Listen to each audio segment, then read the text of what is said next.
Hi ನಮಸ್ತೆ, welcome back to ಪೃಥ್ವೀಸ್ family. ನಾನು ನಿಮ್ಮ ಪೃಥ್ವಿ ಸುನೀಲ್. ಇವತ್ತು ನಾನು ಹೊಸ ಹೆಲ್ತ್ ರೆಸಿಪಿಯೊಂದಿಗೆ ಬಂದಿದ್ದೀನಿ.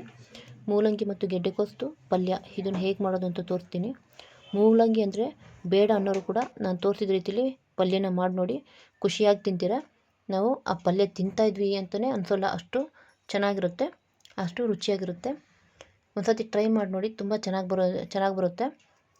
ಇಲ್ಲಿ ನಾನು 2 ಗೆಡ್ಡೆಕೋಸು ಮತ್ತು 4 ರಿಂದ 5 ಮೂಲಂಗಿನ ತೊಗೊಂಡಿದ್ದೀನಿ. ಇದಕ್ಕೆ ಬೇಕಾಗಿರೋಂಥ ಮಸಾಲೆ ಪದಾರ್ಥಗಳು ಅಂದರೆ ಅರ್ಧ ಸ್ಪೂನ್ ಜೀರಿಗೆ ಪುಡಿ, ಅರ್ಧ ಸ್ಪೂನ್ ಸಾಸಿವೆ, 1/4 ಸ್ಪೂನ್ ಅರಿಶಿಣದ ಪುಡಿ, 1 ರಿಂದ 2 ಸ್ಪೂನಷ್ಟು ಖಾರದ ಪುಡಿ, ರುಚಿಗೆ ತಕ್ಕಷ್ಟು ಉಪ್ಪು ಮತ್ತು ಅರ್ಧ ಕಪ್ಪಷ್ಟು ಹೆಸರುಬೇಳೆ, ಕರಿಬೇವಿನ ಸೊಪ್ಪು, 1 ಕಪ್ಪಷ್ಟು ತೆಂಗಿನಕಾಯಿ ತುರಿ, 2 ಈರುಳ್ಳಿ, 2 ಟೊಮೆಟೊ ಮತ್ತು ಕಟ್ ಮಾಡಿ ಇಟ್ಕೊಂಡಂಥ ಮೂಲಂಗಿ ಎಣ್ಣೆ.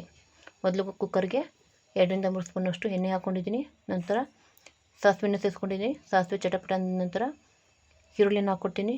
ಈರುಳ್ಳಿ ಸ್ವಲ್ಪ ಫ್ರೈ ಮಾಡ್ಕೋಬೇಕು. ಅದು ಫ್ರೈ ಆದ ನಂತರ ಕರಿಬೇವಿನ ಸೊಪ್ಪನ್ನು ಹಾಕೋತಾ ಇದ್ದೀನಿ. ಕರಿಬೇವಿನ ಸೊಪ್ಪು ನಾನು ಎಣ್ಣೆಗೆ ಹಾಕೊಳ್ಳಲ್ಲ, ಯಾಕಂದರೆ ಅದ್ರದ್ದು ಫ್ಲೇವರ್ ಹೋಗುತ್ತೆ ಅನ್ನೋದಕ್ಕೋಸ್ಕರ ನಾನು ಎಣ್ಣೆಗೆ ಹಾಕೊಳ್ಳಲ್ಲ. ಈರುಳ್ಳಿ ಹಾಕಿದ ಮೇಲೆ ಹಾಕೋತೀನಿ.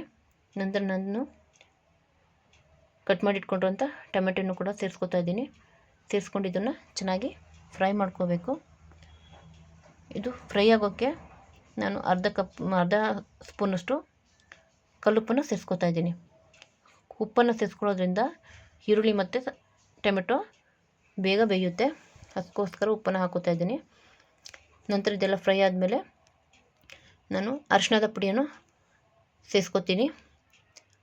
ತದನಂತರ ಜೀರಿಗೆ ಪುಡಿಯನ್ನು ಕೂಡ ಸೇರಿಸ್ಕೊತೀನಿ.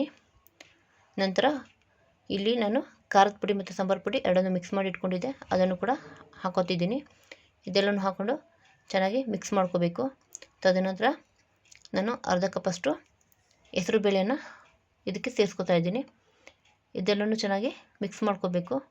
ಇದೆಲ್ಲ ಮಿಕ್ಸ್ ಆದಮೇಲೆ ನಾನು ಸಣ್ಣಕ್ಕೆ ಕಟ್ ಮಾಡಿ ಇಟ್ಕೊಂಡಿರೋಂಥ ಮೂಲಂಗಿ ಮತ್ತು ಗೆಡ್ಡೆಕೋಸನ್ನು ಕೂಡ ಇದಕ್ಕೆ ಹಾಕೋಬೇಕು. ಇದೆಲ್ಲನೂ ಇದಕ್ಕೆ ಹಾಕೋತೀನಿ. ಇದೆಲ್ಲ ಹಾಕ್ಕೊಂಡು ಚೆನ್ನಾಗಿ ಇವೆಲ್ಲ ಮಿಕ್ಸ್ ಮಾಡ್ಕೋಬೇಕು. ಮೂಲಂಗಿ ಆರೋಗ್ಯಕ್ಕೆ ತುಂಬಾ ಒಳ್ಳೆಯದು. ಇದು ಡೈಜೆಸ್ಟಿವ್ ಹೆಲ್ತ್ಗೆ ತುಂಬ ಸಪೋರ್ಟ್ ಮಾಡುತ್ತೆ, ವೆಯ್ಟ್ ಮ್ಯಾನೇಜ್ ಮಾಡುತ್ತೆ, ಬ್ಲಡ್ ಶುಗರ್ನ ಕಂಟ್ರೋಲ್ ಮಾಡುತ್ತೆ, ಹಾರ್ಟ್ ಹೆಲ್ತ್ಗೂ ತುಂಬ ಒಳ್ಳೆಯದು. ಈಗ ಎಲ್ಲ ಮಿಕ್ಸ್ ಆಗಿದೆ. ಇದನ್ನು ಬೇಯಿಸ್ಕೊಳ್ಳೋದಕ್ಕೋಸ್ಕರ ನಾನು 1 ಲೋಟ ನೀರನ್ನು ಕೂಡ ಸೇರಿಸ್ಕೊತಾ ಇದ್ದೀನಿ. ನೀರನ್ನ ಸೇರಿಸ್ಕೊಂಡು ಚೆನ್ನಾಗಿ ಮಿಕ್ಸ್ ಮಾಡ್ಕೋಬೇಕು. ಇದೆಲ್ಲ ಮಿಕ್ಸ್ ಆದ ನಂತರ ನಾನು ತುರಿದಿಟ್ಕೊಂಡಿರೋಂಥ ತೆಂಗಿನಕಾಯಿ ತುರಿಯನ್ನು ಸೇರಿಸ್ಕೊತಾ ಇದ್ದೀನಿ. ತೆಂಗಿನಕಾಯಿ ತುರಿ ಸೇರಿಸ್ಕೊಂಡು ಇದೆಲ್ಲ ಚೆನ್ನಾಗಿ ಮಿಕ್ಸ್ ಮಾಡ್ಕೋಬೇಕು. ಇದೆಲ್ಲ ಮಿಕ್ಸ್ ಆದಮೇಲೆ ರುಚಿಗೆ ತಕ್ಕಷ್ಟು ಉಪ್ಪನ್ನು ಹಾಕೋತೀನಿ. ನಿಮಗೆ ಖಾರದ ಪುಡಿ ಇನ್ನೂ ಜಾಸ್ತಿ ಬೇಕು, ಖಾರ ಜಾಸ್ತಿ ತಿಂತೀನಿ ಅನ್ನೋದ್ರೆ ಇನ್ನೂ ಸ್ವಲ್ಪ ಖಾರದ ಪುಡಿನ ಸೇರಿಸ್ಕೋಬೋದು. ಇಲ್ಲಿ ನಾನು ರುಚಿಗೆ ತಕ್ಕಷ್ಟು ಕಲ್ಲುಪ್ಪನ್ನು ಹಾಕೋತಾ ಇದ್ದೀನಿ. ಉಪ್ಪನ್ನು ಕೂಡ ಜಾಸ್ತಿ ಹಾಕೋಬಾರ್ದು, ಮೂಲಂಗಿ ಜಾಸ್ತಿ ಉಪ್ಪನ್ನು ತೊಗೊಳ್ಳೋದಿಲ್ಲ, ಹಾಗಾಗಿ ಕಡಿಮೆ ಉಪ್ಪನ್ನು ಹಾಕೋಬೇಕು. ಆಮೇಲೆ 1 ಸ್ಪೂನಷ್ಟು ತುಪ್ಪನ ಸೇರಿಸ್ಕೊತಾ ಇದ್ದೀನಿ. ತುಪ್ಪ ಆರೋಗ್ಯಕ್ಕೆ ತುಂಬ ಒಳ್ಳೆಯದು ಮತ್ತು ಅದ್ರ ಸ್ಮೆಲ್ಲು ತುಂಬಾ ಚೆನ್ನಾಗಿರುತ್ತೆ. ತುಪ್ಪ ನಾನು ತಿನ್ನೋಲ್ಲ ಬೇಡ ಅನ್ನೋರು ಅದನ್ನು ಸ್ಕಿಪ್ ಮಾಡ್ಬೋದು. ನನಗೆ ಖುಷಿ ಅನಿಸುತ್ತೆ, ಅದಕ್ಕೋಸ್ಕರ ನಾನು ಹಾಕೋತೀನಿ. ನಂತರ ಒಂದು ಮುಚ್ಚಳನ ಮುಚ್ಚಿ ಕುಕ್ಕರ್ನ 1 ವಿಷಲ್ನ ತೊಗೋಬೇಕಾಗುತ್ತೆ. ನಂತರ ನಾನು ಇಲ್ಲಿ ರೊಟ್ಟಿ ಮಾಡ್ಕೊಳ್ಳೋಕ್ಕೆ ಒಲೆ ಮೇಲೆ ಪಾತ್ರೆನಿಟ್ಟು ನೀರು ಕುದೀತಾ ಇದೆ. ಕುದಿಯೋ ನೀರಿಗೆ ಕಲ್ಲುಪ್ಪನ್ನು ಸೇರಿಸ್ಕೊಂಡಿದ್ದೀನಿ. ನಂತರ ಅಕ್ಕಿ ಹಿಟ್ಟನ್ನು ಹಾಕೋತಾ ಇದ್ದೀನಿ. ನಾನು ಅಂಬಲಿ ಮಾಡ್ಕೋಬೇಕು, ಅದಕ್ಕೋಸ್ಕರ ಗಂಜಿ ಮಾಡ್ಕೊಳ್ಳೋಕ್ಕೋಸ್ಕರ ಅಕ್ಕಿ ಹಿಟ್ಟನ್ನು ಹಾಕ್ಕೊಂಡು ಇದು ಗಂಟಾಗ್ದಂಗೆ ಚೆನ್ನಾಗಿ ಮಿಕ್ಸ್ ಮಾಡ್ಕೋಬೇಕು. ನಂತರ ಇದು ಕುದಿ ಬಂದ ತಕ್ಷಣ ನಾನು ಸ್ಟವ್ನ ಆಫ್ ಮಾಡ್ಕೋತೀನಿ. ನಾನು ಮನೇಲಿ ಹೇಗೆ ಮಾಡ್ತೀವಿ ರೊಟ್ಟಿ ಆ ರೀತಿ ನಿಮಗೆ ತೋರಿಸ್ತಾ ಇದ್ದೀನಿ. ಇಲ್ಲಿ 2 ಕಪ್ಪಷ್ಟು ಅಕ್ಕಿ ಹಿಟ್ಟನ್ನು ತೊಗೊತಾ ಇದ್ದೀನಿ. ನಂತರ 1 ಕಪ್ಪಷ್ಟು ರಾಗಿ ಹಿಟ್ಟನ್ನು ತೊಗೊಂಡಿದ್ದೀನಿ. ಇದೆಲ್ಲನೂ ಕೂಡ ಚೆನ್ನಾಗಿ ಮಿಕ್ಸ್ ಮಾಡ್ಕೋತೀನಿ. ಬರೀ ರಾಗಿ ಹಿಟ್ಟು ರಾಗಿ ರೊಟ್ಟಿ ಅಥವಾ ಬರೀ ಅಕ್ಕಿ ರೊಟ್ಟಿ ತಿನ್ನೋರು ಈ ರೀತಿ ಟ್ರೈ ಮಾಡಿ ನೋಡಿ, ತುಂಬಾ ಚೆನ್ನಾಗಿರುತ್ತೆ. ನಮ್ಮ ಅತ್ತೆಗೆ ಈ ಥರ ಮಿಕ್ಸ್ ಮಾಡಿ ರೊಟ್ಟಿ ಮಾಡಿದ್ರೆ ತುಂಬ ಖುಷಿಯಾಗಿ ತಿಂತಾರೆ. ಅದ್ರ ಜೊತೆ ಪಲ್ಯನೂ ಕೂಡ ತುಂಬಾ ಖುಷಿಯಾಗಿ ಇಷ್ಟಪಟ್ಟು ತಿಂತಾರೆ. ಇದೆಲ್ಲನೂ ಚೆನ್ನಾಗಿ ಮಿಕ್ಸ್ ಮಾಡ್ಕೋಬೇಕು. ಇದೆಲ್ಲ ಮಿಕ್ಸ್ ಆದಮೇಲೆ ಕುಕ್ಕರ್ ತಣ್ಣಗಾಗಿದೆ. ಈಗ ಓಪನ್ ಮಾಡ್ತಿದ್ದೀನಿ. ನೋಡಿ ಎಷ್ಟು ಚೆನ್ನಾಗಿ ಬಂದಿದೆ, ಕಲರ್ಫುಲ್ಲಾಗಿ ಬಂದಿದೆ. ವಾವ್, ತುಪ್ಪದ ಸ್ಮೆಲ್ಲು ಕೂಡ ತುಂಬ ಚೆನ್ನಾಗಿ ಘಮ ಘಮ ಅಂತ ಇದೆ.